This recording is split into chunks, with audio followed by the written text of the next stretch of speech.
Well, thank you, ladies and gentlemen. It's now my great pleasure to introduce the next speaker. Graham Hancock was formerly East Africa correspondent of The Economist and co-editor of New Internationalist magazine. He was for several years editor of Africa Guide, Middle East Annual Review, Latin America Annual Review, and Asia and Pacific Annual Review. From 1979 to 1981, he also edited the Traveller magazine, published by the World Expeditionary Association. Graham Hancock's previous books include Journey Through Pakistan, Ethiopia, The Challenge of Hunger, AIDS, The Deadly Epidemic, Lords of Poverty, African Ark, Peoples of the Horn, and the international bestseller, The Sign and the Seal, A Quest for the Lost Ark of the Covenant. In a review of The Sign and the Seal, Graham Hancock was credited by the Guardian newspaper with having invented a new genre, an intellectual who'd done it by a do-it-yourself sleuth. Graham Hancock has appeared on television with Michael Palin in his recent Pole to Pole series, and on BBC and CNN, as well as the National Geographic's Explorer series in stories related to The Sign and the Seal. Graham Hancock's most recent book, Fingerprints of the Gods, documents his quest for a lost civilization of antiquity. It became an instant bestseller when it was published in Britain on the 10th of April 1995, spending 6 consecutive weeks at #1 in the Sunday Times National Bestseller list, a further 6 weeks at #2, and 23 weeks in the list in total. Published in paperback in February of this year, the book immediately jumped again to the top of the bestseller list. It has been translated into a dozen languages, and by March of this year, in addition to UK sales of 90,000 copies in hardback and 80,000 copies in paperback, has sold more than 50,000 copies in hardback in the United States, and would you believe 180,000 copies in hardback in Japan. Graham Hancock is, of course, also the author, with Robert Bauval, of Keeper of Genesis, a radical new investigation into the antiquity and function of the Great Sphinx and the 3 Great Pyramids of Giza.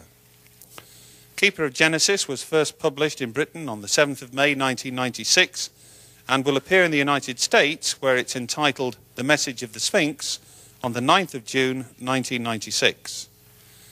And as you heard earlier, I'm delighted, I'm sure you are, but not too surprised to discover that Graham and Robert's latest work, Keeper of Genesis, has now shot to #1 here in the United Kingdom's bestseller list.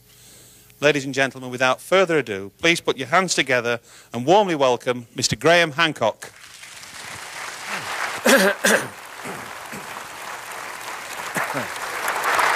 Thank you, Graham.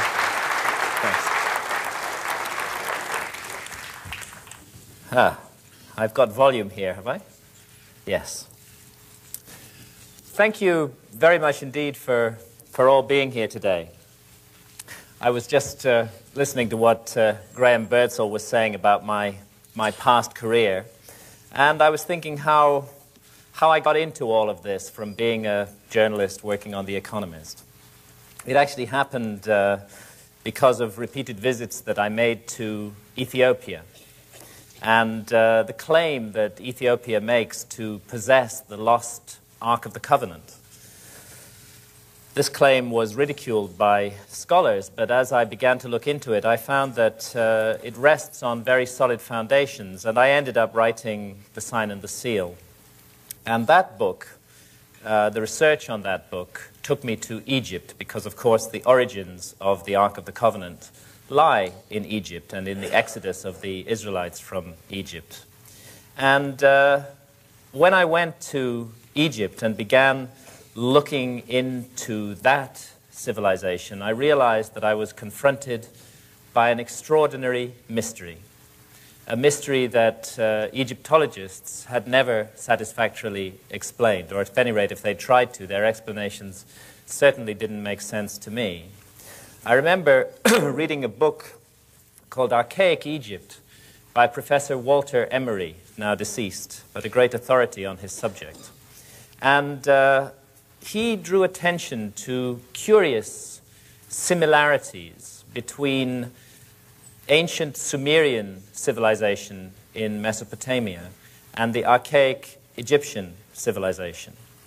And while he could find no strong evidence of a direct influence of ancient Egypt on Sumer or of Sumer on ancient Egypt, he found that these similarities couldn't be explained away as coincidence, and he put forward an interesting hypothesis.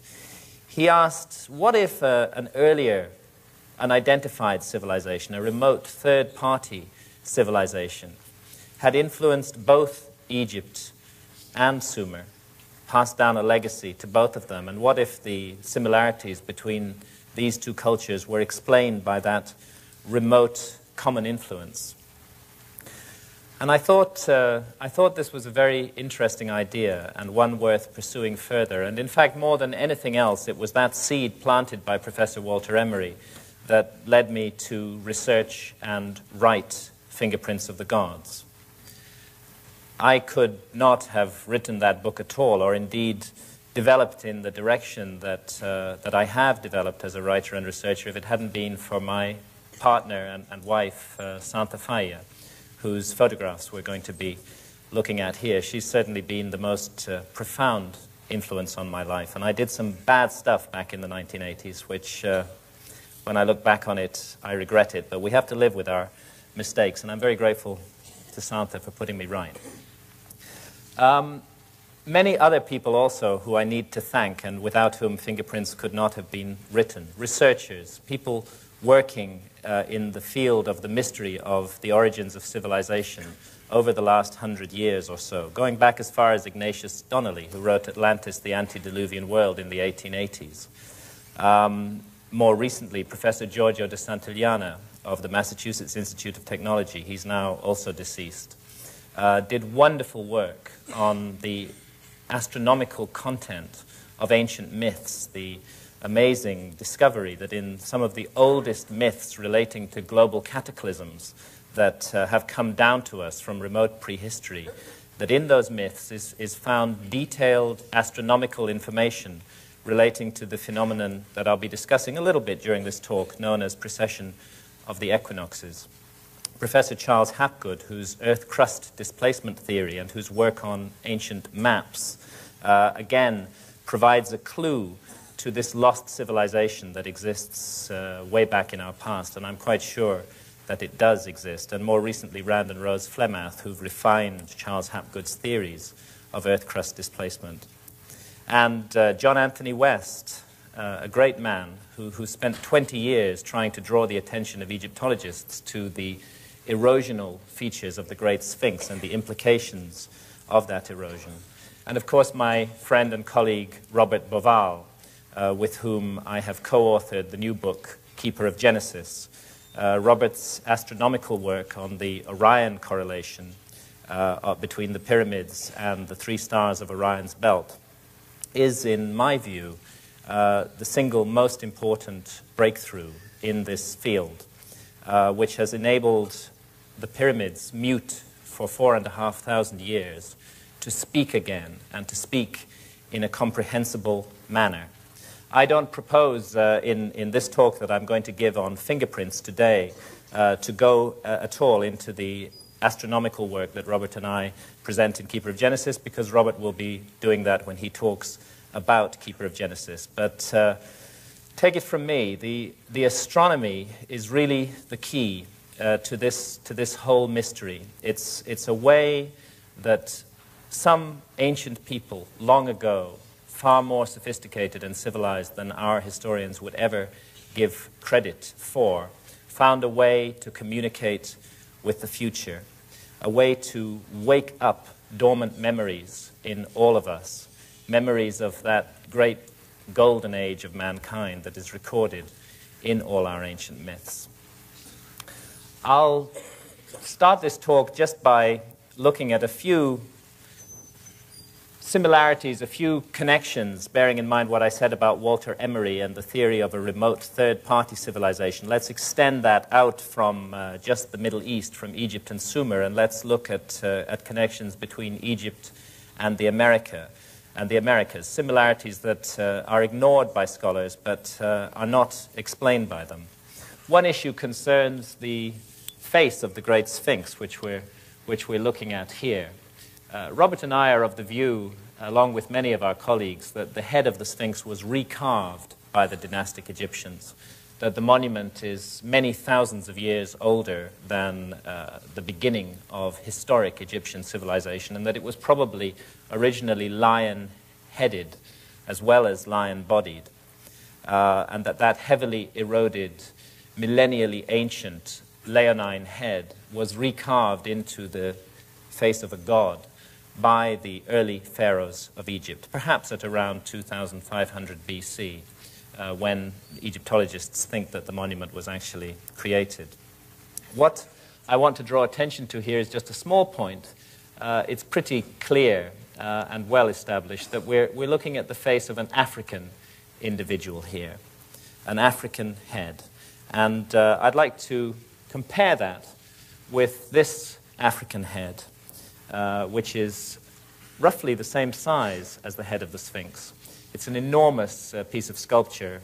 When you stand beside it, it towers above you, and it weighs about 40 tons. The only problem with this African head is that it doesn't come from Africa at all. It comes from the Gulf of Mexico, and indeed was disinterred from the oldest archaeological strata in the Gulf of Mexico, in which it had been deliberately buried at around 13 or 1400 BC. We can say that it was buried then because organic material found alongside it has been carbon dated to that period. But I suspect the scholars may be making a mistake when they attribute this so-called Olmec head, the construction, the carving of the head, to that same period of, say, 1400 BC. It's a mistake in logic to assume that the head dates from the same period as the organic material that was buried with it.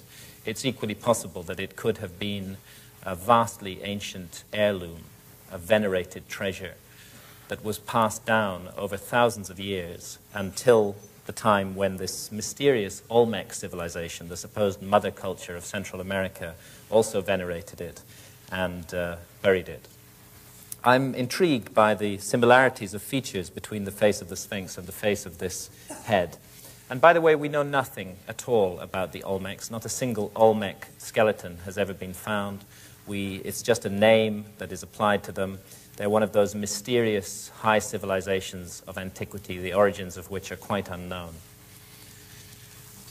This also is an Olmec artifact, whoever the Olmecs were.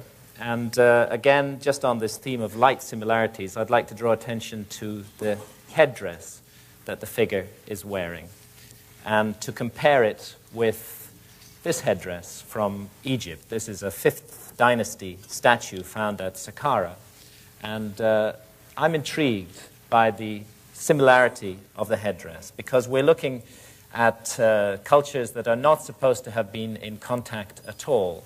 5th dynasty Egypt in 2300 BC and the Olmecs in 1400 BC, or perhaps much earlier than that. So how do such similarities come about? Is it just a coincidence?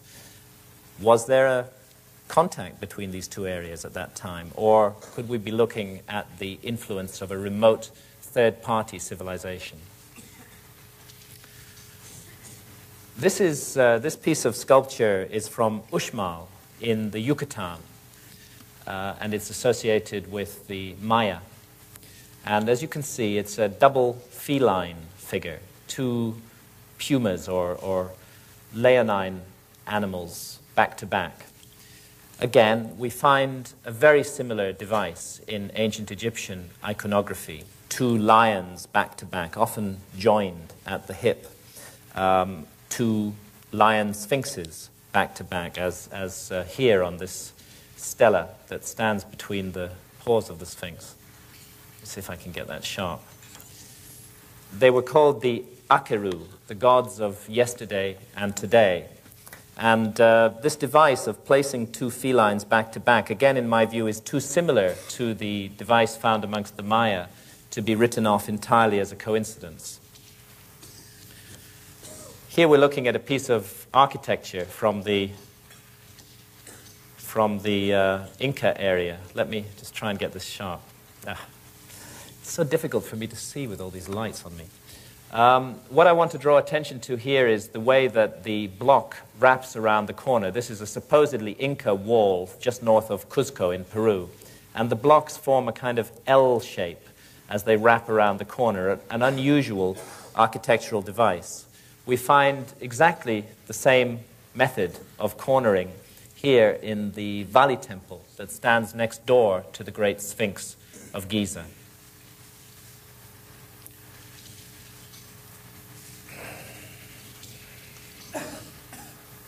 Excuse me, I'll get the hang of this in a minute. A method of joining two blocks of stone together.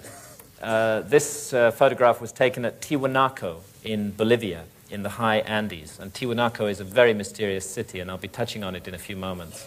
What I want to draw attention to here is this imprint of a metal bar, which once joined these two huge blocks of stone together. Of course, the metal bar has long since been removed, vandalized, melted down.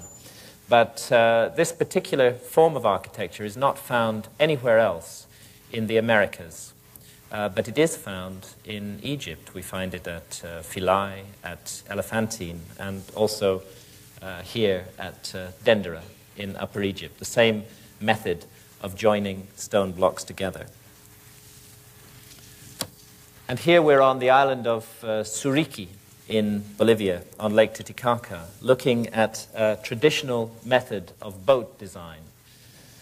It's one of the few places on Lake Titicaca where these boats are still built, these reed boats with high, curving prows. And according to local tradition, the design of these boats was brought to the Andes by the gods, by the viracochas, as they were called, gods who were remembered as being tall and pale-skinned and bearded, who'd come from across the sea to South America in a time of turmoil and darkness after a great catastrophe, and who had brought with them this kind of boat design and many, many other skills, advanced skills of civilization.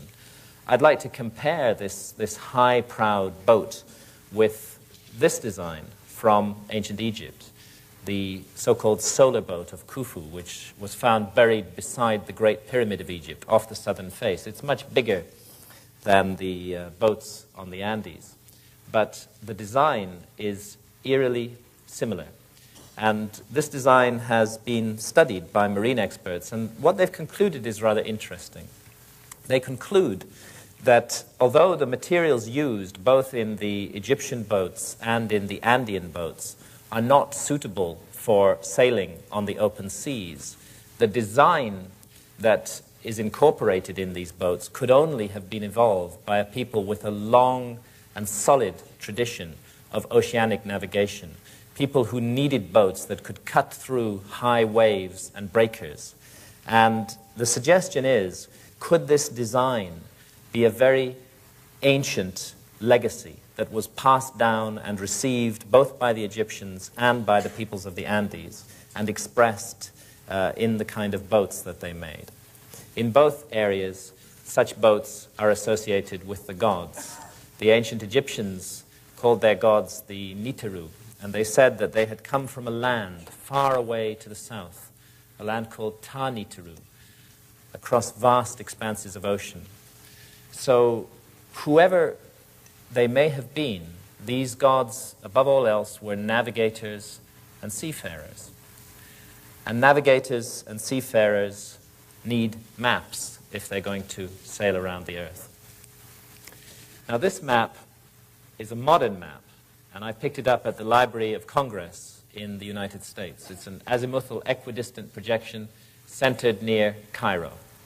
And in common with all modern maps, it incorporates a number of advanced features.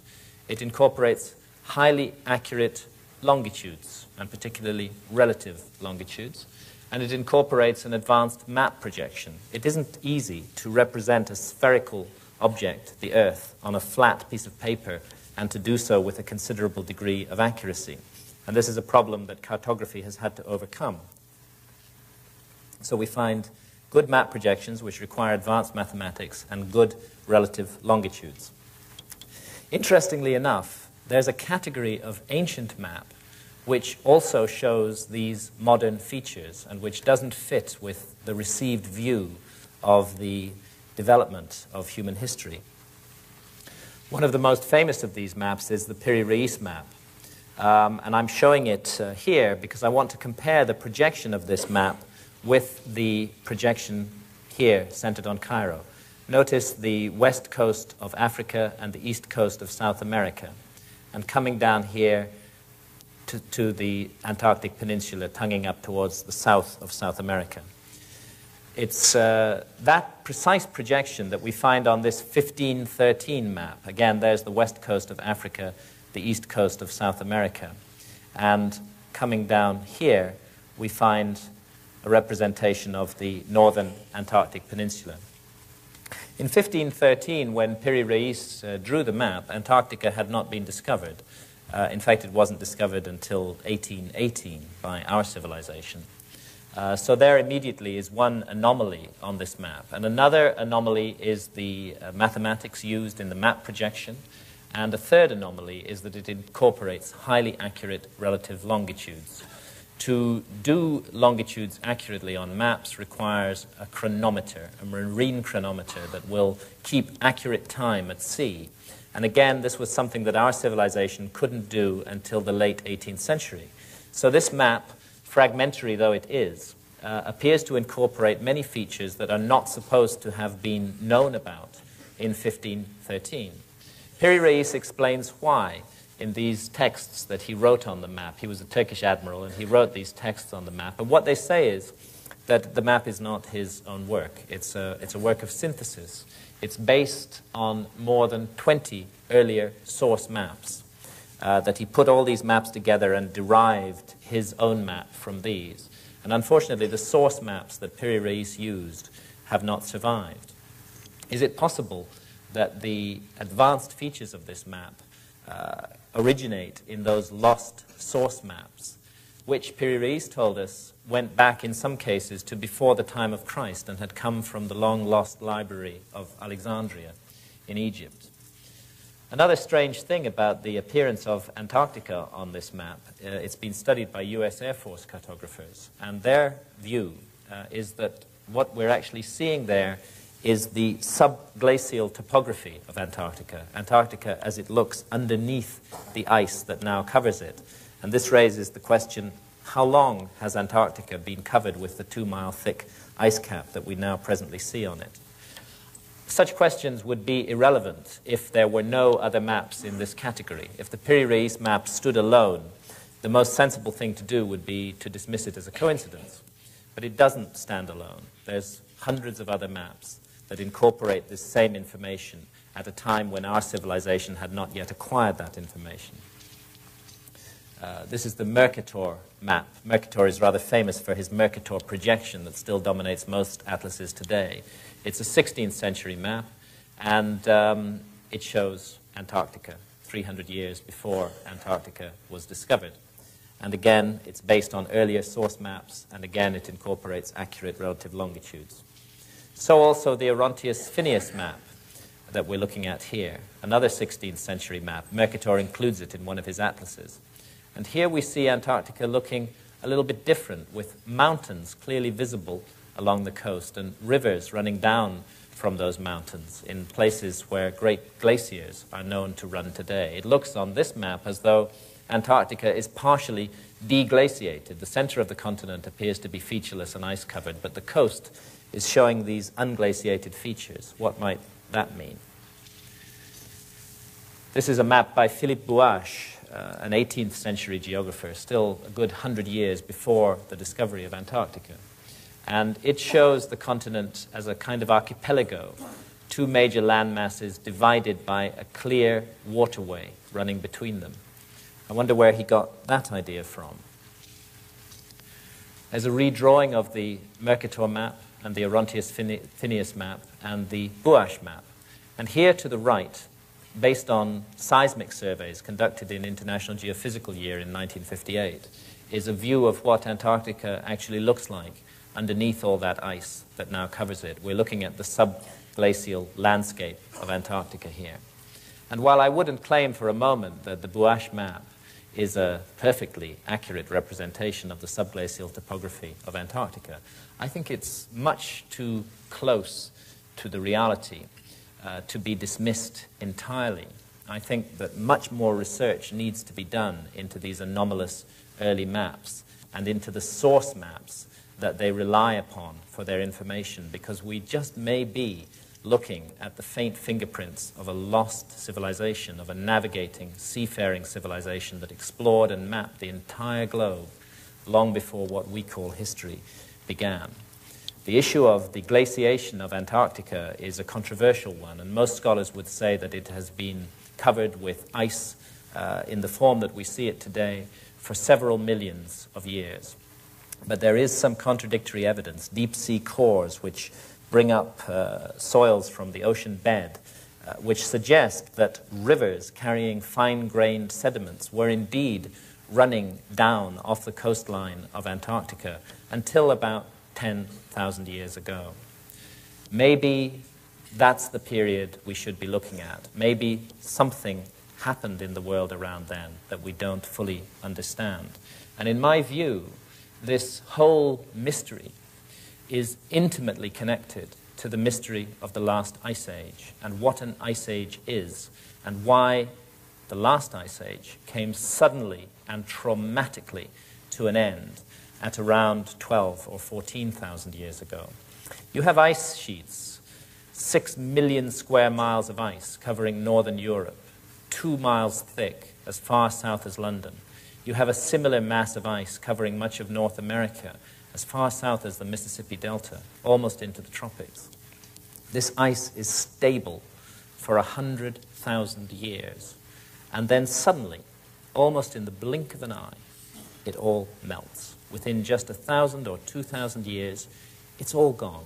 Sea levels have gone up by 400 feet around the world, and hundreds of animal species have been rendered extinct.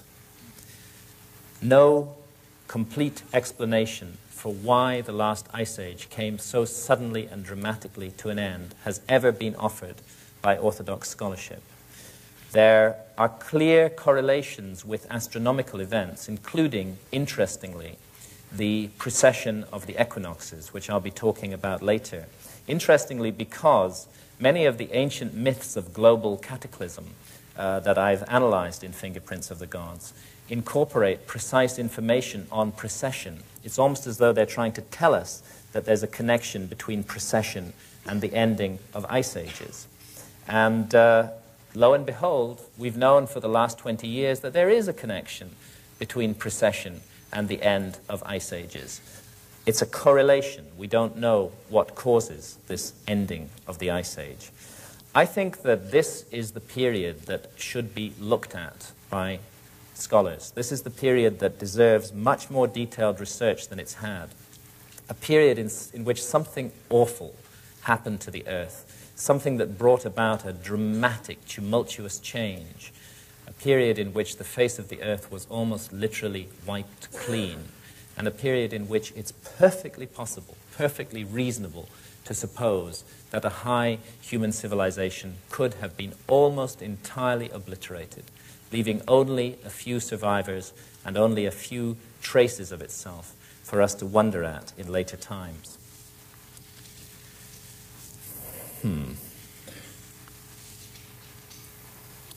Well, there is the Earth, and that's the extended north pole of the Earth, pointing at the star Polaris in the constellation of Ursa Minori. Let me focus this a bit.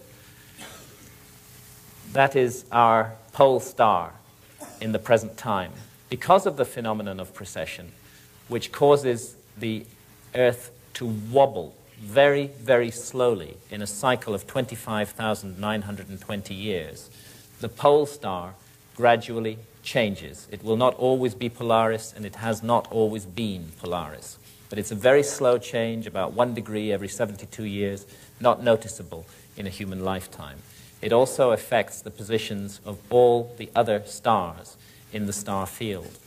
And if you can establish that a monument is aligned astronomically or incorporates astronomical symbolism, it's possible to use precession to date that monument. And we think that the ancients who left their fingerprints around the world used the phenomenon of precession as a deliberate way of communicating information about themselves to the future. And I'll be touching on that a little bit in this talk, and Robert will be doing so much more in the talk on Keeper of Genesis that he'll be giving after me. This site, Machu Picchu in Peru, is an extraordinary piece of landscape gardening on a gigantic scale. It's dated by Orthodox archaeology to around 500 years ago. It's possible that it's much older than that. I won't go into the details here, but astronomers have studied the alignments of some of the features of Machu Picchu, and they've concluded that these were laid out thousands and thousands of years earlier than the Orthodox dating of the site. Another aspect that many of these sites have, in addition to intriguing astronomical alignments, is the use of enormous blocks of stone. We're looking here at a wall in a place called Sacsayhuaman near Cuzco, and the stone that I'm standing beside has been calculated to weigh 361 tons. In layman's terms, that's 500 Ford Sierra motor cars. It really beggars belief that this kind of work could have been done by a primitive people, to put together massive blocks of stone weighing hundreds of tons each, to align them to the stars and to join them together in these curious jigsaw puzzle formations requires amazing engineering and architectural skills. And I think that our historians and scholars tend to gloss over the implications of this much too easily. All around the world there are monuments like these, undateable by any objective technique, because you can't, as I said earlier, carbon date stone, which bear the fingerprints of a high technology in remote antiquity, or if not a high technology, at any rate a technology that we do not properly understand today. This is the Altiplano in Bolivia, in the high Andes, and I'm showing this photograph really to indicate how sparsely populated the Altiplano is, how few people live there at an altitude of more than 12,000 feet above sea level. It's not the kind of terrain that can support a large population. Crops are grown, but they come out of the ground stunted, and the yield is extremely low. As a result, very few people live on the Altiplano today. And there's a mystery in that, and a problem in that, and it's to do with the city of Tiwanaku, which stands on the Altiplano at an altitude of 12,500 feet above sea level. Here's a bit of Tiwanaku. This is the piece of Tiwanaku that's called the Pumapunku, and it consists of absolutely enormous blocks of stone. I mean, they're just unimaginably large. This piece has been calculated to weigh 400 tons. And I can't understand, I just don't see it within Orthodox historical explanation, how at this altitude above sea level, 12,500 feet, where you cannot grow crops to support a large population who could haul those stones into place, and I don't know if 400-ton blocks could be hauled into place by anybody, how this could have been done at that altitude and in that location, and why it was done. I think that the city of Tiwanaku is one of the most mysterious sites in the world. In a way, it's the New World equivalent of Giza. It's a site about which there are far more questions than answers, and a site about which the dating needs to be seriously re-examined. The dating of Tiwanaku by Orthodox archaeologists has for a long time been set at around 500 AD, just about 1,500 years ago. Although more recently, there are some archaeologists working in the area who have daringly sought to push that date back, and there are a few who've stuck their neck out and said that Tiwanaku may go back as far as 2000 BC. The difference of opinion amongst the scholars in itself shows how little we know about this site. The conventional view that dates it to 500 AD is based on the classical study by Professor Max Ewell, who's always cited as the great authority on Tiwanaku. I was surprised to discover that his influential book on Tiwanaku had been written without him ever having found the need to actually visit the site himself. Another scholar also worked on the site, Professor Arthur Poznański from La Paz University, and he not only visited Tiwanaku, he lived there. He lived there for the best part of 50 years, and he took very careful measurements of every aspect of the site. And he studied in particular the astronomical alignments of the site. We're looking at one of the Tiwanaku structures, the Kalasasea here, photographed in the afternoon with the sun setting towards the west. There's another astronomical phenomenon that can be used for dating monuments, and it's called the obliquity of the ecliptic. The Earth has a tilt. The axis of the Earth is tilted, and this tilt, although not many of us know it, changes very slowly like that. It nods in space in a slow cycle of about 41,000 years. And the effect of the changing obliquity is to cause the sunrise, the position of sunrise at either of the solstices, the longest and shortest days of the year, to change very slowly along the horizon. And if you can establish that certain structures were aligned to a solstitial rising of the sun by a people who normally were extremely accurate in what they did, and if that alignment is out, it's suggestive of an older date for the site. Poznański, to howls of derision from his fellow scholars, pointed out that the solstitial alignments of certain monuments in Tiwanaku were out. And when he calculated the time when those alignments would have been perfectly exact, he came to around 12,000 years ago. And he suggested daringly that Tiwanaku might be the oldest city in the world, that it might originally have been laid out and aligned to the solstitial risings of the sun 12,000 or more years ago. Of course, his view is not accepted. It's universally ridiculed by our scholars. And yet there are aspects of the Tiwanaku site which strongly support the notion that it's extremely ancient.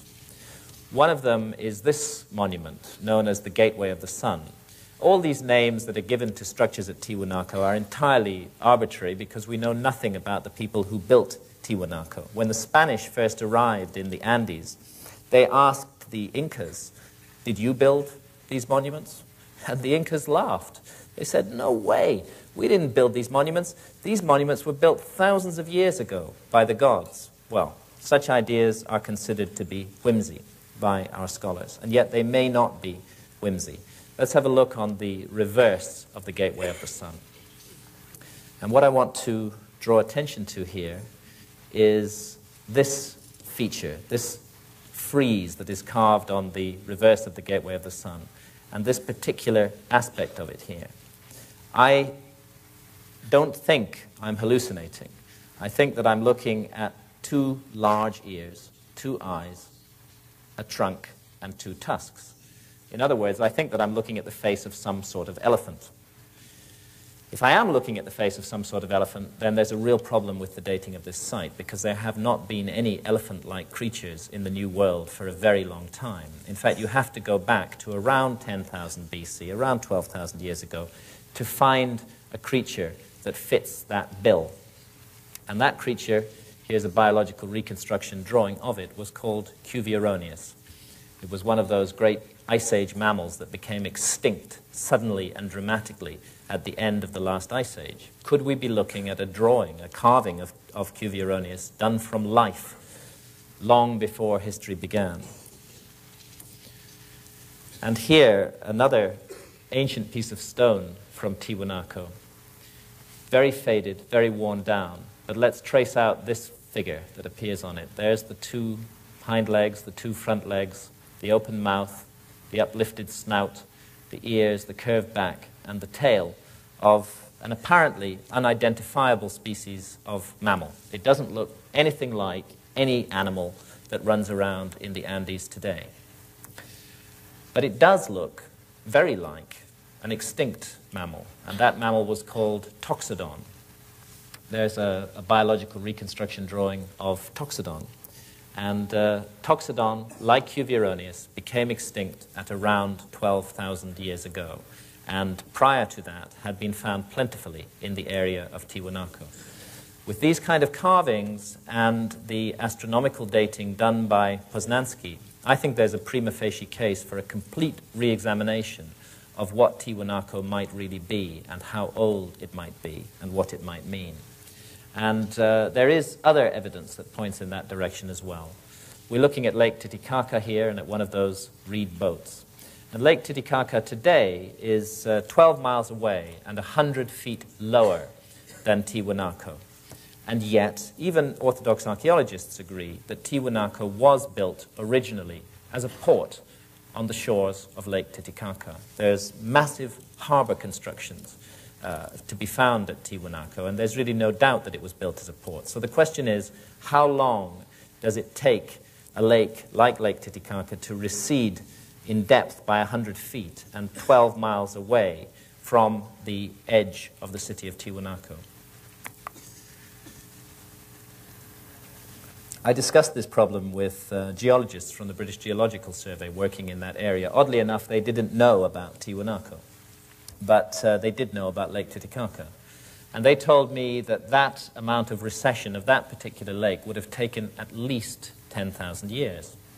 So another science, geology, is pointing to a far greater antiquity for the city of Tiwanaku than is accepted by our scholars today. Finally, from Tiwanaku, I want to draw attention to this figure. It's assumed to be, and it probably is, an image of that legendary god, Viracocha, who came with his demigods, the Viracochas, to South America long, long ago, who's remembered in all those myths. Again, it's a very worn piece of stone, but the goatee beard of this figure, this rather extravagant goatee beard, is quite easy to make out. That's how Viracocha is described in all the legends, a tall, pale-skinned, bearded figure. And his description does not fit in any way the description of the indigenous inhabitants of that region. Indeed, the description of these Viracochas and the memory of them was so strongly held in South America that when the Spanish under Pizarro arrived to loot and rape and destroy the culture of South America, to wipe clean the memory banks of mankind in South America, to our loss, I may add, they were not initially opposed. It was assumed that they were the Viracochas returning, and because the Viracochas had been remembered as good people, bringers of civilization, it was mistakenly assumed that these European pirates were also good people. Well, we know now that they were not, and that they've cost us dear in what they did in South America, leaving us only fragmentary evidence to go by. Precisely the same problem occurred in Central America, in Mexico. There was also a memory of a tall, pale-skinned, bearded god. He was called Quetzalcoatl. He too had come from across the sea in a time of darkness, in a boat that moved by itself without paddles. He too was remembered as a civilization bringer and associated with the ending of a great flood. And in South America, in Central America, as in South America, the Spanish, in that case under Cortés, were again initially welcomed because they were assumed to be Quetzalcoatl and his demigods returning.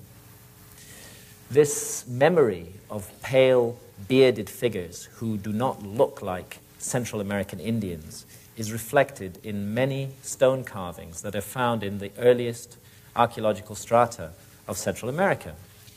I'll just show you a few of those bearded faces. Here from Monte Alban, and here a bearded figure with obviously not Central American Indian features from the Olmec area along the Gulf of Mexico. This figure would be dated at least to 1300 BC and may, on the same reasoning as those Olmec heads, be much older than that. The slide has not dropped there, but never mind. There's another bearded figure, again from Monte Alban. And it's in precisely these same ancient archaeological strata that we find these African heads. the presence of African individuals in the oldest strata in Central America and of bearded Caucasian-looking figures in the oldest strata of Central America, and the fact that they're together in the same strata cannot be explained by the orthodox theory of history, which has Europeans and Africans arriving in Central America at the time of Columbus and not before. This figure is from Chichen Itza in the Yucatan. It's a god called Shakmul, and it's associated with the grisly rites of sacrifice that were practiced throughout much of Central America. The plate that Shakmul is holding across his belly was for the reception of freshly butchered human hearts, and the sacrificial victim would have approached this gruesome figure up a set of stairs here, would have been marched around behind him, placed on an altar in back there, and ritually murdered. I could never come to terms with this memory of human sacrifice in Central America. It seemed so out of accord with the many beautiful and serene aspects of Central American culture. I tried to look into it and to find out why it was that people like the Aztecs were so savage in the sacrifices they conducted. And the Aztecs would routinely sacrifice up to 80,000 people every year. They believed that they were a chosen tribe, that they had a divine mission, and that that mission was to prevent the end of the world. They believed that there had been 4 previous epochs of the earth that they called the 4 previous suns, and that the last one, 4 Atl, had been brought to an end by a tremendous earth-destroying deluge. And they believed that we live in the 5th sun, or 5th epoch of the earth, and that somehow through a strange, distorted reasoning, they felt that by offering up human blood and hearts to the sun, they might prevent, or at any rate postpone, this prophesied ending of the world in which we live. The practice of human sacrifice in Central America was known as pachi, and pachi means to open the mouth. A high priest and 4 assistants participated in the ritual. A hard physical blow, of course, was struck to the body of the sacrificial victim, and it was believed that at the moment of death, his soul would rise directly to the heavens and become a star in the sky. Oddly enough, in ancient Egypt, Egypt of the pharaohs, there was also a ceremony called the opening of the mouth. It was part of the funerary rituals of the pharaoh, and it was conducted after his death, after his body had been mummified. A high priest and 4 assistants participated. A hard physical blow was struck to the mummified body of the pharaoh. And after the completion of the opening of the mouth ceremony, it was believed that the soul of the pharaoh would rise directly to the heavens and become a star in the sky. Are we looking at just another amazing coincidence here? Or is it possible that an explanation for these eerie similarities can be found in the notion of a remote, third-party, ancestral civilization which influenced both Egypt and its ideas and Central America and its ideas, which passed down a common legacy to both places, a legacy that was perhaps used very differently in both of those places, but which still retained down through thousands of years certain common features, particularly this notion of the opening of the mouth and the stellar destiny of the soul. The Maya who built this monument, this is the pyramid of Quetzalcoatl, or Kukulkan as he was known in the Yucatan at Chichen Itza, were an astonishing civilization, and perhaps their greatest achievement, or it's thought until recently to have been their achievement, was their calendar system, the Mayan calendar. But we know now that the Olmecs, those mysterious predecessors of the Maya, used precisely the same calendar. So it's clear that the Maya inherited it from the Olmecs. And is it possible that the Olmecs inherited it from an even earlier and higher civilization, long lost to history? This is a calendar that incorporates a more accurate length of the solar year that we use in our Gregorian calendar today. It's based on precise and extremely careful, long-term astronomical observations of the heavens, observations that focused, amongst other things, on the synodic return of the planet Venus, and measured that extremely precisely. It's the work of master astronomers. It's this calendar, the Olmec or Mayan calendar, which most thoroughly enshrines the notion of recurrent destructions of the earth, that we live in great cycles, and that each cycle will sooner or later come to an end and end the world in which we live. And like the Aztecs, the Maya believed that there had been 4 previous epochs of the earth, and that we still live in the 5th epoch, the 5th sun. But unlike the Aztecs, the Maya, through their calendar, were able to calculate exactly when the 5th epoch of the earth would come to an end. When we translate their calendar into our calendar, we find that they're telling us that all civilization will be ended by a great movement of the earth on the 23rd of December, 2012 AD. I promise that I'm not running up and down Oxford Street in a sandwich board, crying that the end of the world is nigh. I sincerely hope that the end of the world is not nigh. I would like my children and all our children to have a bright and happy future in this garden of experience that we call the earth, and the opportunity to learn and to grow and to face challenges just as we have all done. But I don't think that we should write off the warnings that have come down to us from the past as though they certainly have no meaning, because these warnings have come down to us from wise people, people whose origins we really do not understand. And I'd just like to mention in passing that all of these warnings also say something else.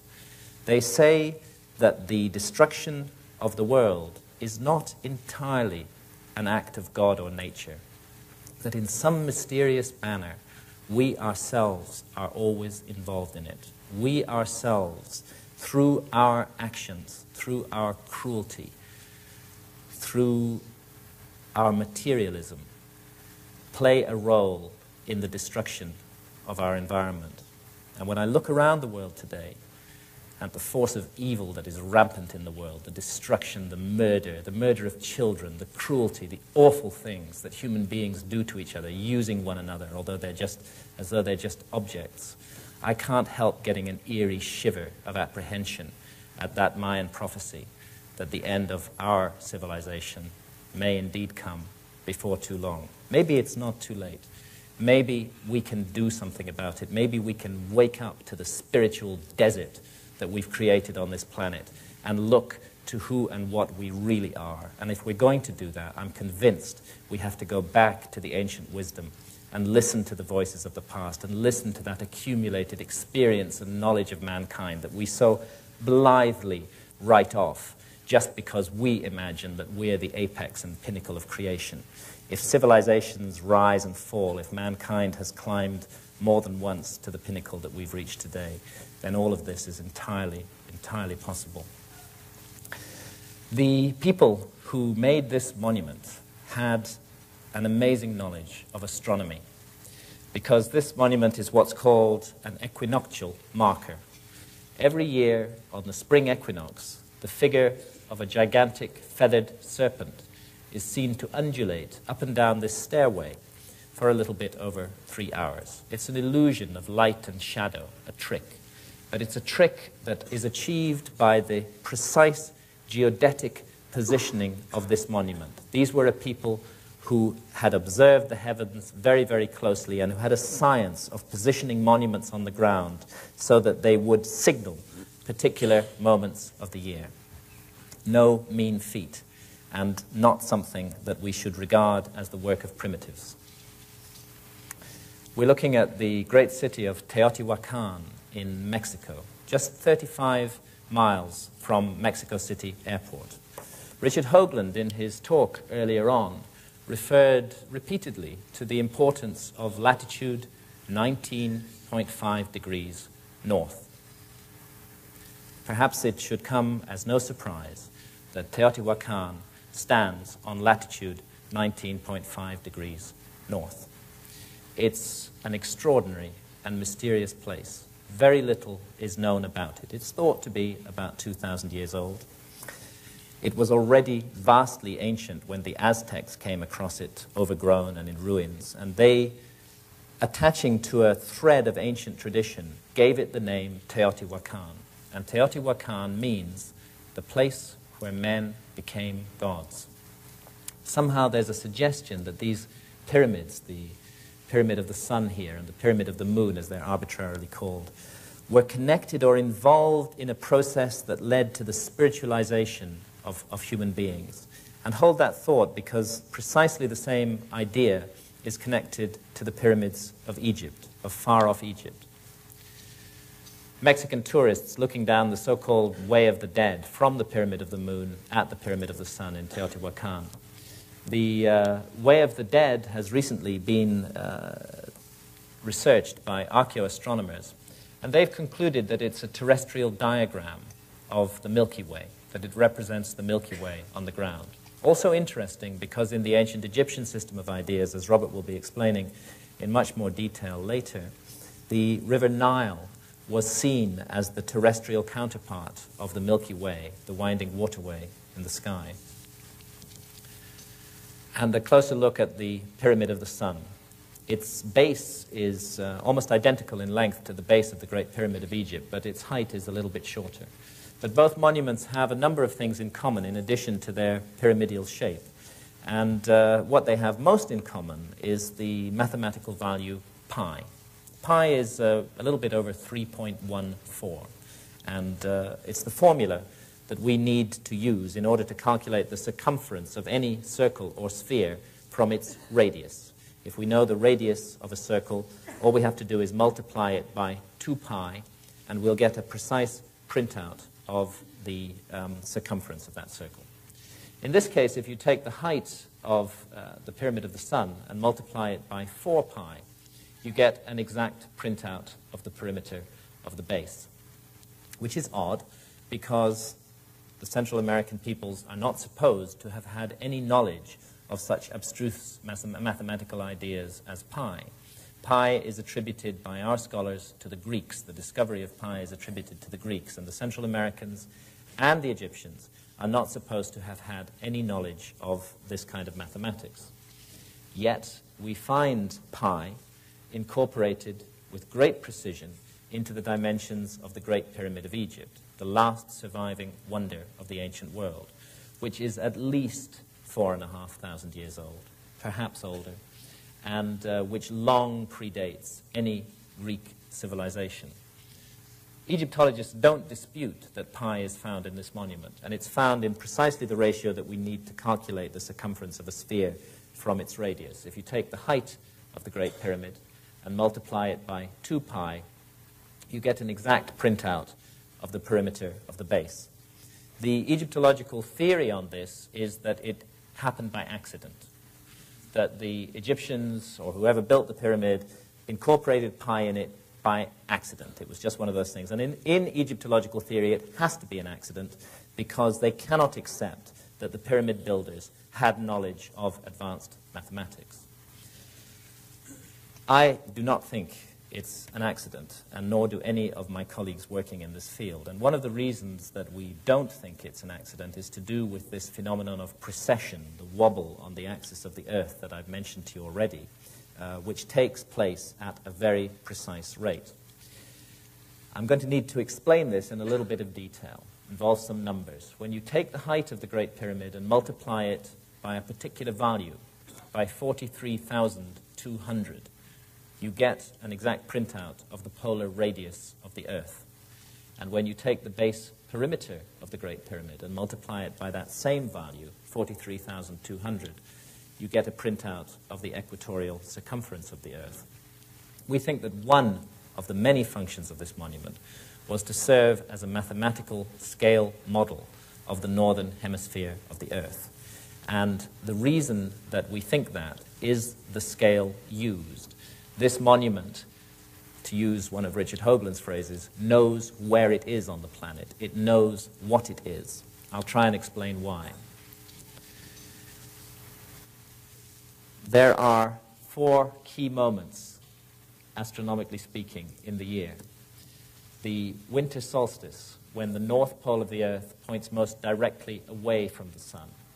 The summer solstice, the longest day, when the north pole points most directly towards the sun. And the 2 equinoxes, spring and autumn, when the Earth in its orbit lies broadside on to the sun. It's an accident of the cosmos that in the plane of the Earth's orbit around the sun, which astronomers call the ecliptic, but of course at a vast distance away in space, are distributed 12 famous constellations. These are the 12 constellations of the zodiac. And because of this phenomenon of precession, the background constellation against which the sun is seen to rise at dawn on the spring equinox very slowly changes. The Earth reaches this broadside-on moment to the sun slightly earlier in its orbit each year. It's a difference of 1 degree every 72 years. The effect of this is that the ruling astronomical sign, the ruling constellation of the zodiac, which houses the sun on the spring equinox, very slowly changes.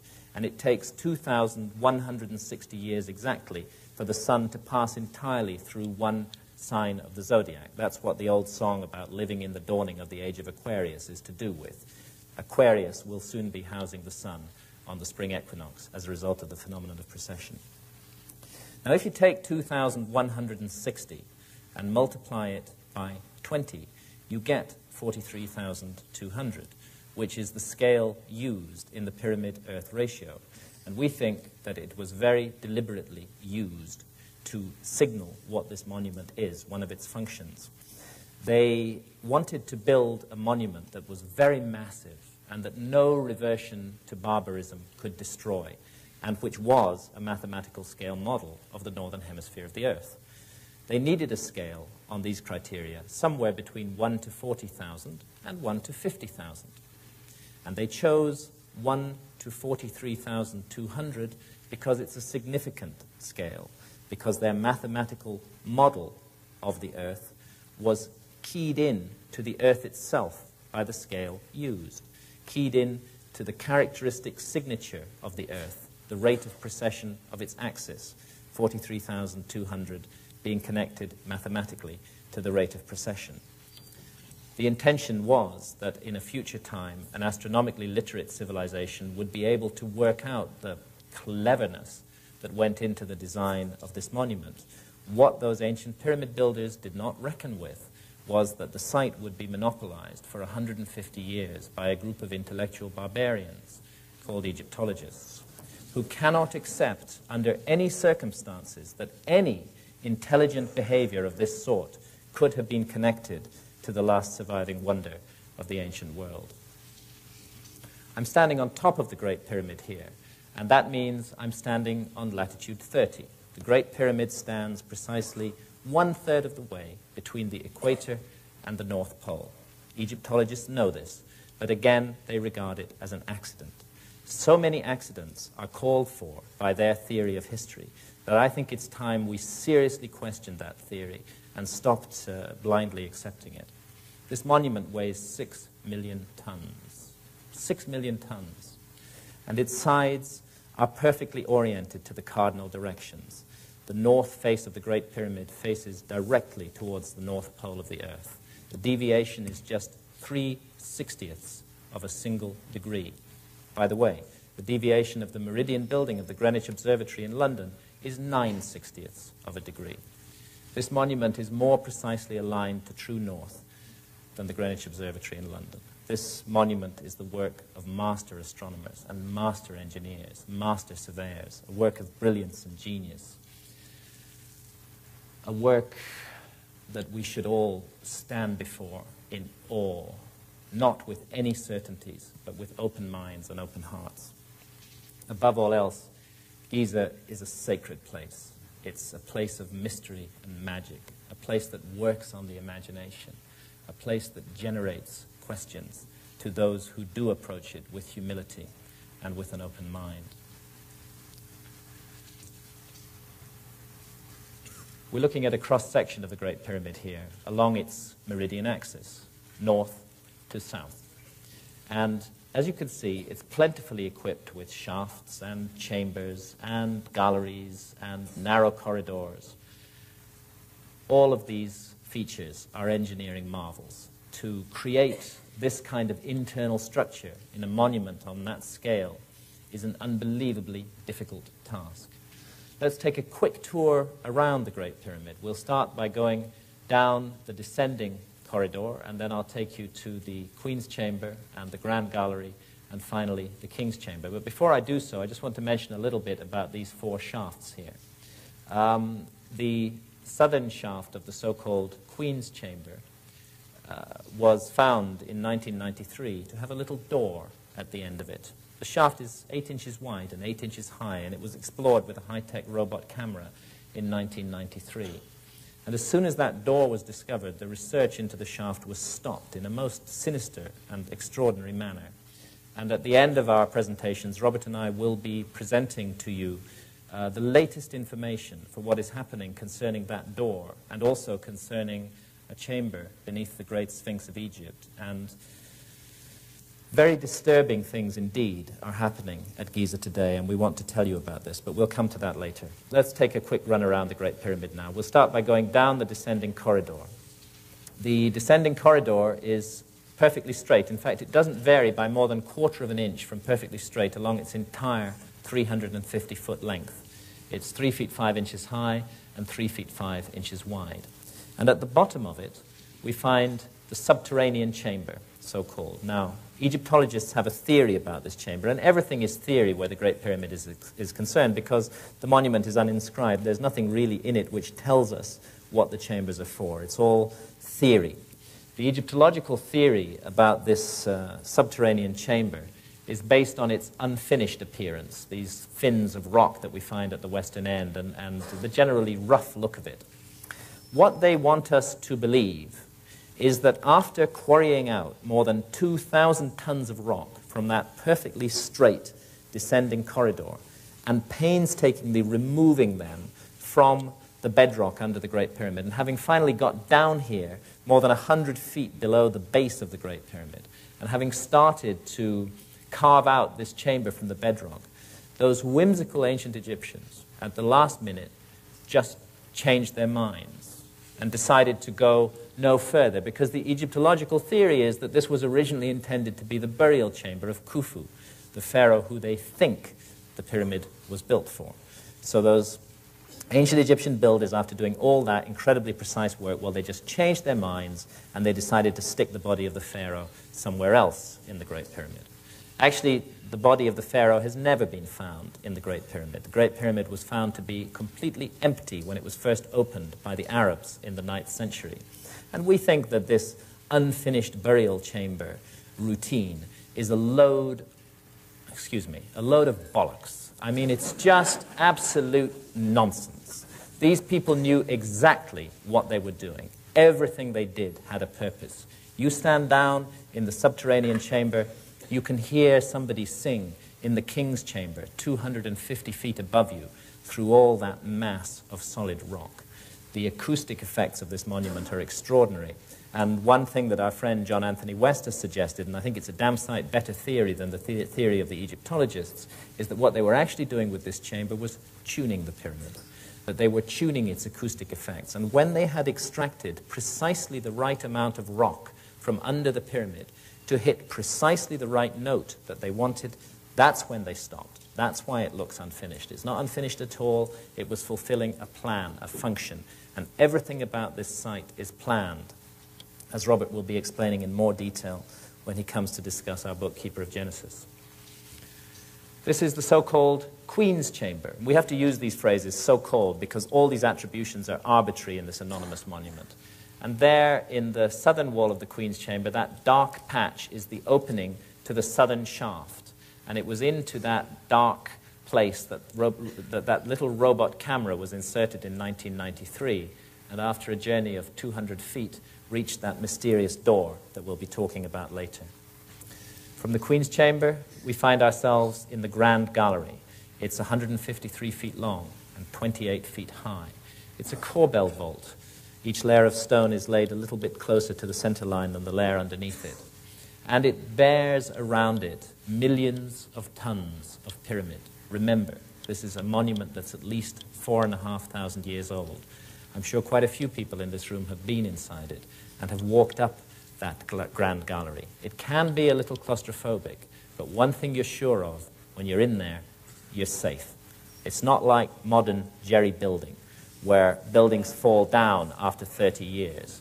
This is a work of architectural grandeur on an amazing scale, of architectural brilliance. To create a monument on this size and scale with a wonderful gallery in the heart of it like this, in the middle of an earthquake zone. There was a very bad earthquake there in 1992. It didn't touch the Great Pyramid at all. It caused massive disasters in Cairo, but the pyramids were unhurt by it. So again, we're looking at the work of geniuses when we look at architecture like this. Come to the top of the Grand Gallery, and you find yourself in the so-called King's Chamber, where Egyptologists assume, on no evidence, that the body of Khufu, that 4th dynasty pharaoh, was buried. We have to allow this chamber to speak for itself, and the way that it speaks is through the language of mathematics. It's a perfect 2-by-1 rectangle, for example. It's 34 feet 4 inches in length and 17 feet 2 inches in width. The half diagonal of the floor is equivalent exactly to the height of the chamber. So it's a sort of mathematical symphony in solid stone. And the stone used, by the way, is granite, which is interesting because there is no granite in the area of the Giza pyramids. The pyramid, main body of the pyramid, is made of local limestone, but the granite came from far away. The nearest granite is 500 miles to the south, and this pink granite came from Aswan in Upper Egypt. There are precisely 100 blocks making up the wall of the King's Chamber, and some of those blocks weigh as much as 70 tons each, brought 500 miles from the south and then raised to 150 feet above the ground, supposedly by technological primitives. Does it make sense? I don't think it makes sense. Again, we're looking at a work of genius here. Now then, there I am in the supposed sarcophagus of Khufu. I mean no irreverence to Khufu, but I don't think he was ever buried in this supposed sarcophagus. I don't think it's a sarcophagus at all. Robert and I have studied the meaning and the purpose of the pyramids in great depth in our new book, Keeper of Genesis, and we think, and there's a great deal of evidence for it, that whatever else they were, these monuments were used by many pharaohs in an amazing initiation ceremony that cultivated the power of knowledge in their minds and the spiritual dimension of their lives. And everything suggests that this plain granite box at the western end of that anonymous chamber high up in the body of the Great Pyramid was the culminating point of this initiation ceremony, when the pharaoh sought in his mind to go beyond death, to reach out for the life of millions of years that is spoken of in the ancient Egyptian texts.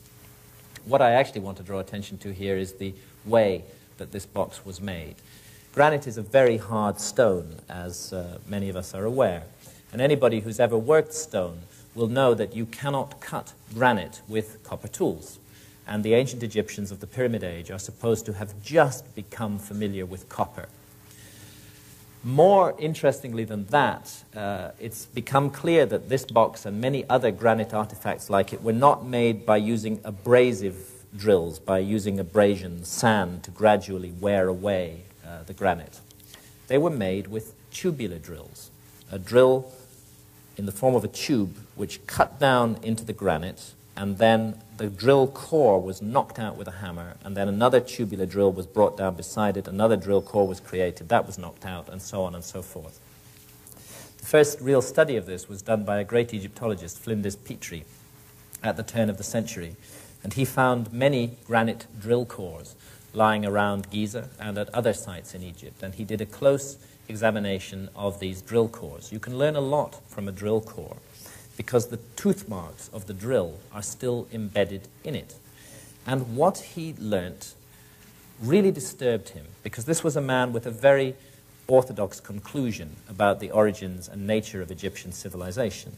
And yet he couldn't explain this. When he analyzed the cut marks in those drill cores, he found that these tubular drills had been descending into the granite with a pressure of more than 2 tons being applied to them from above.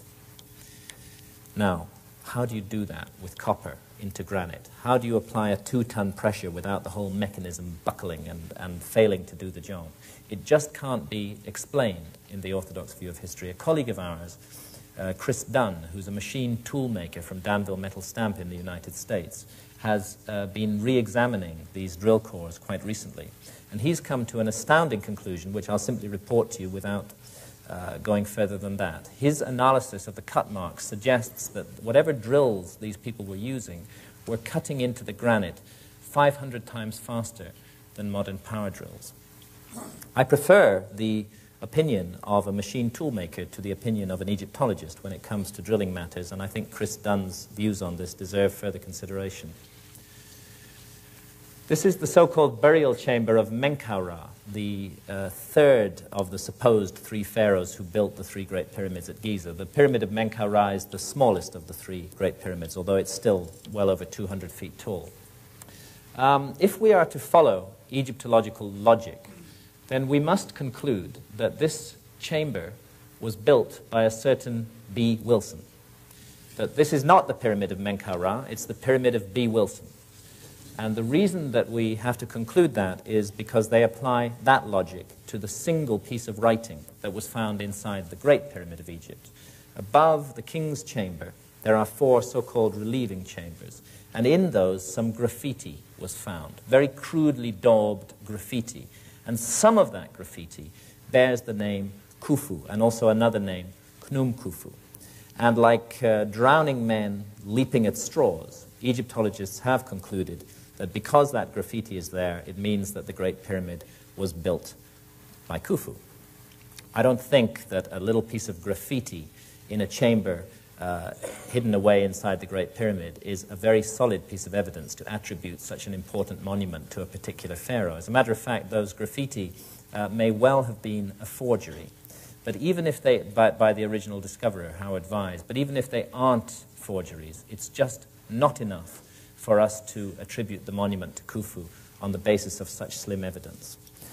Where B. Wilson wrote his name, we see a curved roof. It's a sort of barrel vault, and these are granite blocks that form the ceiling, and they were hollowed out from underneath. It doesn't look very prepossessing, but when you get above it, you begin to realize the construction problems that were involved in making this roof. There I am on the top end of those ceiling beams. This is how they look above. And I want to make clear there's no way that these blocks were lowered down from above, because this is an entirely subterranean chamber. And the only way it can be reached is through a long corridor system that finally culminates in the chamber. So all of these blocks were brought in through that long corridor system. They weigh 20 tons each.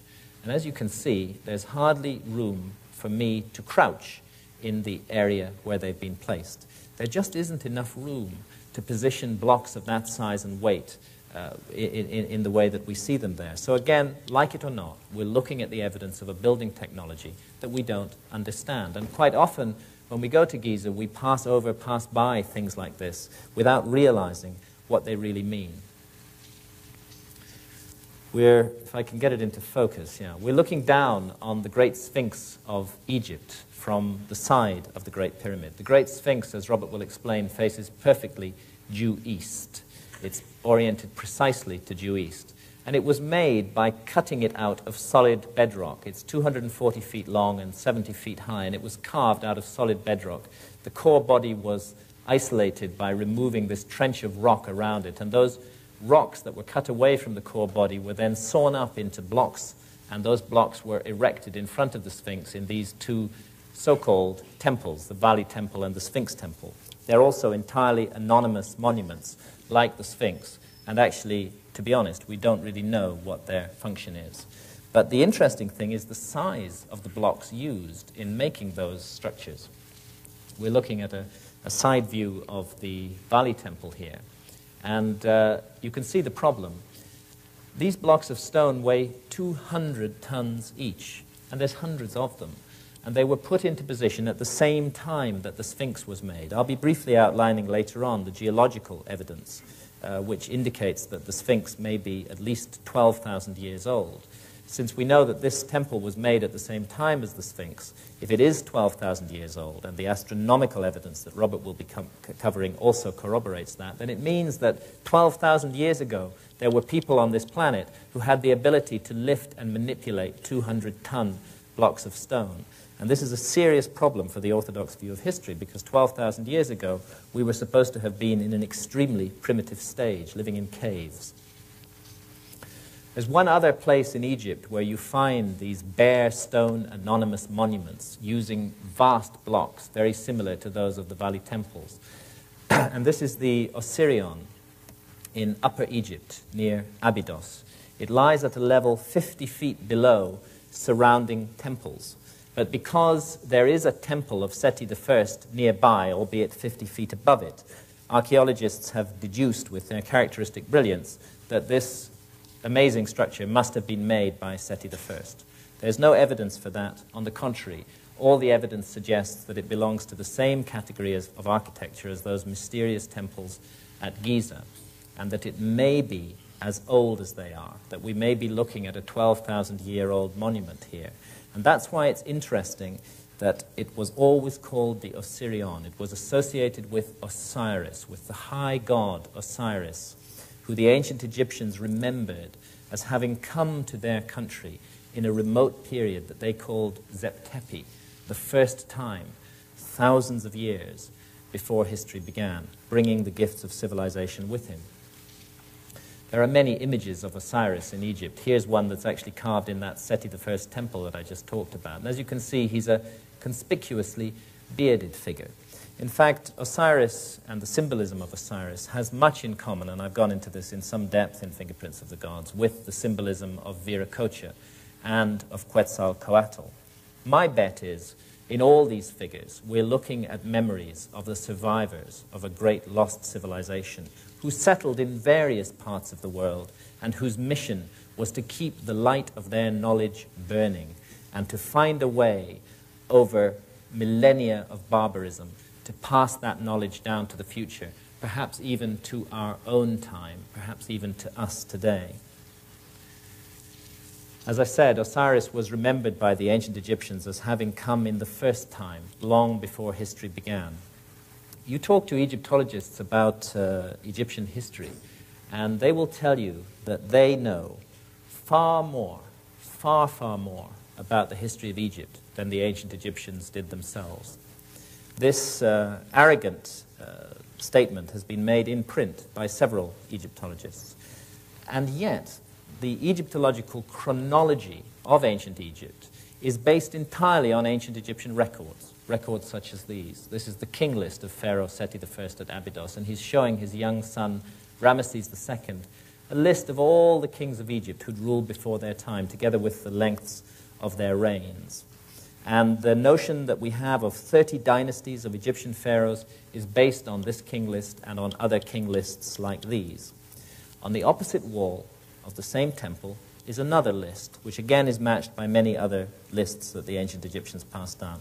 And this is a list of a mysterious group of beings called the Shemsu Hor, the followers of Horus, who were believed by the ancient Egyptians to have ruled in Egypt for thousands of years before the first pharaoh of the first dynasty took the throne. The followers of Horus, who retained a memory of the divine origins of their civilization, whose mission was to pass that memory down to the future, and who were attributed by the ancient Egyptians themselves as the guardians of the wisdom legacy that ancient Egypt inherited. These references to the first time, to the followers of Horus, to this remote prehistoric period when the gods came to Egypt, are found again and again in the oldest scriptures of mankind, carved on the walls here of a 5th dynasty pyramid, the Pyramid of Unas at Saqqara. These are called the pyramid texts, and they were compiled roughly in the epoch of 2500 to 2300 BC. They contain repeated references to this mysterious period the first time. And I'll leave it to Robert, in his talk on our book, Keeper of Genesis, to really bring out what the first time means. It's difficult to see in this light, but on the ceiling of this chamber, there are hundreds of stars, and the pyramid texts are full of references to the stars and to the heavens, very precise and very specific references.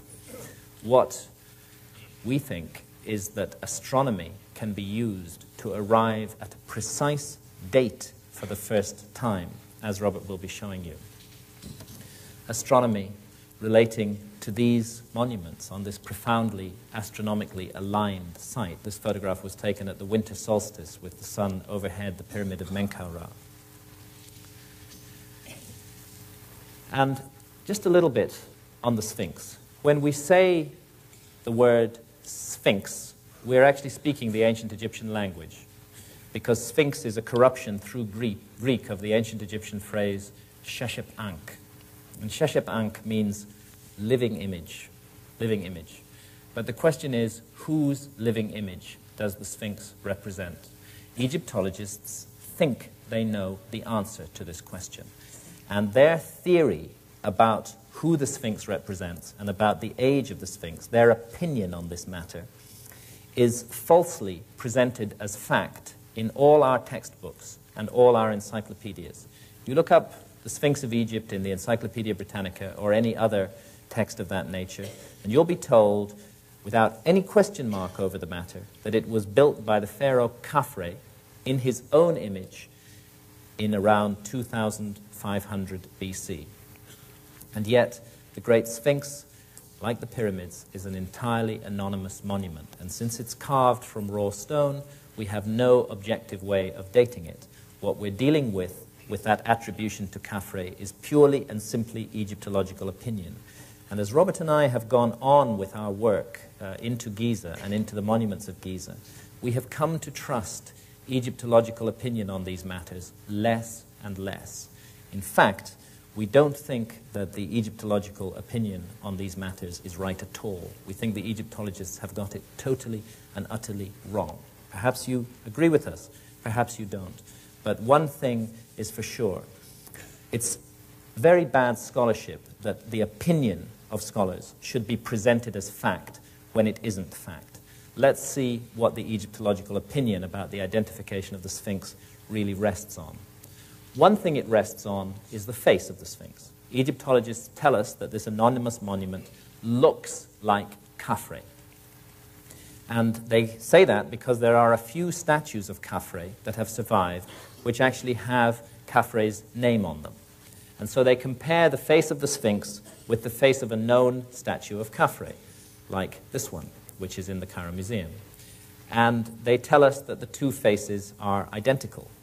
Well, we don't see it that way. We don't think that the two faces look similar at all. We think they look very different. But don't take our word for it, and don't take the word of Egyptologists for it. The person who really is an authority on faces is somebody like a police forensic artist, somebody who's made a lifetime study of the similarities and differences between faces. And back in the early 1990s, colleagues of ours, led by John Anthony West, brought a police forensic artist to Giza, Lieutenant Frank Domingo of the New York Police Department, with 20 years on the force. And he did a very careful point-by-point identikit comparison of the face of the Sphinx and the face of Khafre.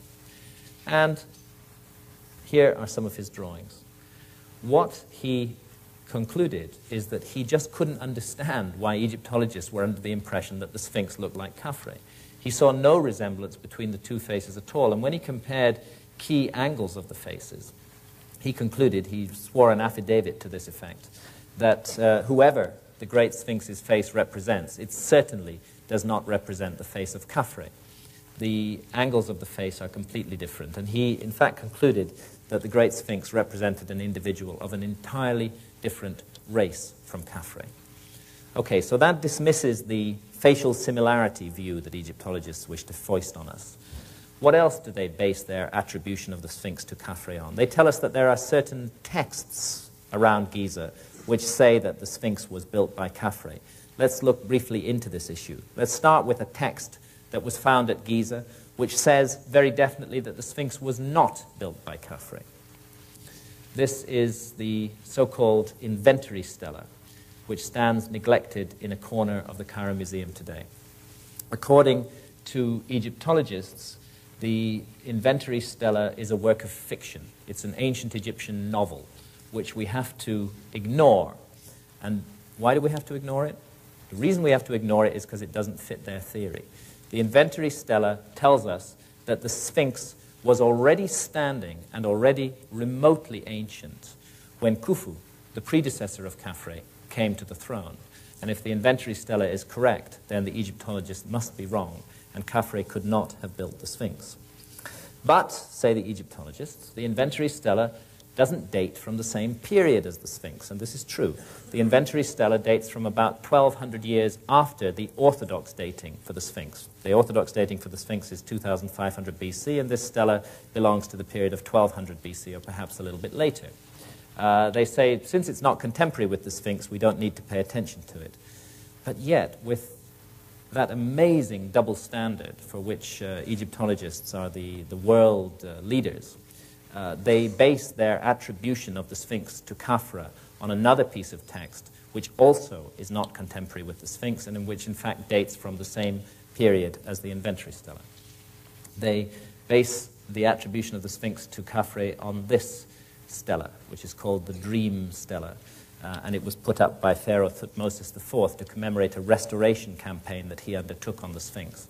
And on this stela, amongst many other interesting texts which Robert will review, there is one single syllable, kaf. And because of that single syllable and nothing else, the monument is attributed to Khafre by Egyptologists. They wish us to believe that Thutmose was telling us that Khafre had built the Sphinx, that he was commemorating the building of the Sphinx by Khafre. He might equally well have been telling us that Khafre was an earlier restorer of the Sphinx, or he might not have been referring to Khafre at all, because it's just a single syllable kaf. So, on such flimsy foundations, perhaps the most important monument of the ancient world has been attributed for the last century or so to a particular pharaoh in a particular epoch. We think that it's vastly, vastly older than that. And I'm not going to go into the details of that. Robert will give all the details in his talk on Keeper of Genesis. But what I will briefly mention is the geology. Between 1991 and 1993, the Sphinx was studied by Professor Robert Schoch of Boston University, a leading geologist and one of the world's recognized specialists in the weathering of limestone. And he was brought to the site by our colleague John Anthony West, who had noticed these curious erosional features on the side of the Sphinx, and particularly prominently on the trench of bedrock out of which the Sphinx is cut, which obviously was made at the same time as the Sphinx. This undulating profile, this scalloped undulating profile, and these vertical fissures that run down through the rock could not have been caused by sand erosion, and they could not have been caused by wind erosion. They could only have been caused by one thing, and that is exposure to a very, very, very long period of heavy rainfall. And Professor Robert Schoch has put his reputation on the line, and he's subsequently been endorsed in this matter by hundreds of fellow geologists and opposed by very few, when he says that what we're looking at on the Sphinx, these, by the way, are later restoration blocks, what we're looking at on the Sphinx and on the surrounding trench is classic precipitation-induced weathering. The problem is that in 2500 BC, when the Sphinx is supposed to have been built, Egypt was as bone dry as it is today. The climate conditions did not exist then, and they have not existed since, to cause this kind of weathering around the Sphinx. The last time that sufficient rains fell in the eastern Sahara to have caused such weathering, when the Sahara Desert was still green, was around the end of the last ice age, focusing us back again towards that period, that mysterious period when the ice age came suddenly to an end around 12,000 years ago.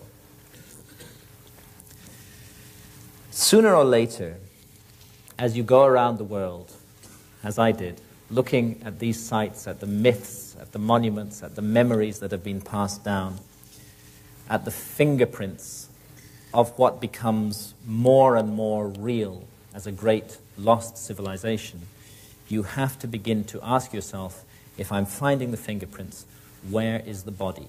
Where is the rest of this civilization? Why do we find so little? And I'm convinced that the answer to this question lies in the cataclysm that brought the last ice age to an end. And as I said earlier, the ending of the last ice age is an enormous geological mystery, and we do not really understand what brought it to an end. But when you have millions of square miles of 2-mile thick ice melting in just a couple of thousand years, you are by definition looking at a cataclysm. We live on a planet that revolves around a star. In fact, the Earth is revolving around the Sun at 66,600 miles per hour, which means that we've traveled well over 70,000 miles tonight while I've been talking. If you stand on the equator of the Earth, you're spinning with the rotation of the Earth at 1,000 miles per hour. And our planet is subjected to the gravitational pull of the Moon that circles around it, and of neighboring planets in the solar system, and of the Sun itself. With all this massive rotational centrifugal activity, once you become conscious of it, you begin to realize how fragile our environment may really be.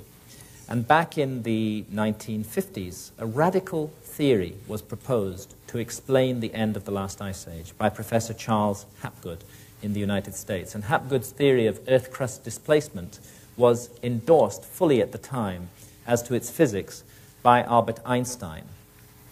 The theory has never been accepted by orthodox geologists, and I'm not sure if it's right, but I think it's worth consideration. Broadly, what Hapgood and Einstein were arguing is that from time to time, the entire outer crust of the Earth can move, shift in one piece around the body of the Earth. And when this happens, land that is in cold parts of the planet, close to one or other of the poles, and thus naturally covered by ice, is moved cataclysmically into warmer parts of the planet, and thus naturally melts very, very rapidly. And at the same time, land that's in warm parts of the planet is shifted into colder parts of the planet. And as I said earlier on, the work on Earth crust displacement that Hapgood and Einstein did has subsequently been refined in a very interesting manner by Rand and Rose Flemath in Canada, whose book, When the Sky Fell, I would urge everybody to read, because it's the most detailed analysis of the Earth crust displacement theory. What this theory offers is an explanation for the sudden ending of the Ice Age. Broadly speaking, it happened, Einstein said, because of the asymmetrical distribution of ice around the poles, the massive buildup of ice at the poles, and all these spinning rotational forces. Sooner or later, a trigger moment is reached, and the precessional wobble of the Earth comes into it, which causes all that asymmetrically deposited ice, that massive weight of ice, to exert sufficient thrust on the crust of the Earth to set the whole crust in motion. And such an idea does explain how we lose a whole civilization, indeed how we lose a whole continent on which such a civilization might have grown up. Because according to the Earth crust displacement theory, the continent of Antarctica, which features in all those ancient maps, was not 17,000 years ago where it is today. Prior to the displacement of the crust, it was much further north, and the Antarctic Peninsula would have been entirely deglaciated and would have offered a comfortable environment for a high civilization to grow up. Then this shifting of the crust, which brings the so-called Ice Age to an end, moves Antarctica dead center onto the Antarctic Circle, and gradually the ice begins to build up over that continent, burying the remains, the body of that great lost civilization. As I say, I don't know if the Earth crust displacement theory is correct. All I do know is that something awful happened to the Earth at the end of the last Ice Age. Maybe it isn't Earth crust displacement. Maybe it's some kind of more radical pole flip which involves the whole Earth moving in space. Maybe it's something to do with our cosmic environment. Recent evidence has come out of a giant comet striking the Earth at around that period, at around the 10th millennium BC. And such a comet, scientists are now seriously arguing, may have been at the root of the worldwide traditions of deluge and disaster that I review in Fingerprints of the Gods. And Well, if we're not all busy exploring Australia from 599 pounds, many of us might have been aware that an enormous meteor recently whizzed by the Earth at a very close range. Such a meteor, were it to strike our planet, would have the capacity to set in motion a nuclear winter, to end civilization as we know it, to force us all to begin again, those of us who survived. The earliest surviving mention of the lost continent of Atlantis was passed down to us by the Greek philosopher Plato. And Plato got his information, he said in the Timaeus, from Solon, an earlier Greek philosopher. And Solon, in turn, and lawmaker, got his information from an Egyptian priest, a priest of Sais in the Delta. And what that priest said, referring to records going back more than 9,000 years before his time, was this. He said that our Earth is periodically visited by a gigantic cataclysm, and that every time this happens, mankind is forced to begin again like children, with no memory of what went before. And I suspect, I really do, that that's what we are. We're a species with amnesia. We're children who've forgotten our own parents. But those parents who were destroyed in that great cataclysm at the end of the last ice age, I'm now certain that some of them did survive, and that they settled in places like the high Andes, and most prominently of all in Giza, where the three great pyramids and the great Sphinx stand. And they, Robert and I are now convinced, found a way to pass down the memory of who they were and of the special, wondrous knowledge that they had to the future. They found a way to wake us up again. They created a kind of alarm clock for the planet, a beacon that would draw people towards it, and at the right time, when conditions were right, would wake us up.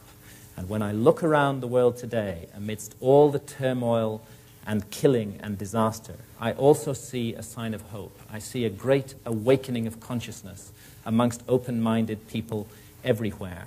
I think that ancient beacon is working. I think the message that it has sent down the ages is beginning to come through loud and clear.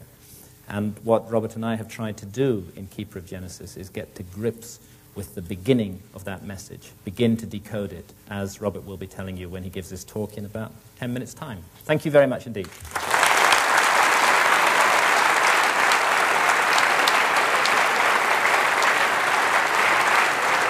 Mr. Graham Hancock, ladies and gentlemen.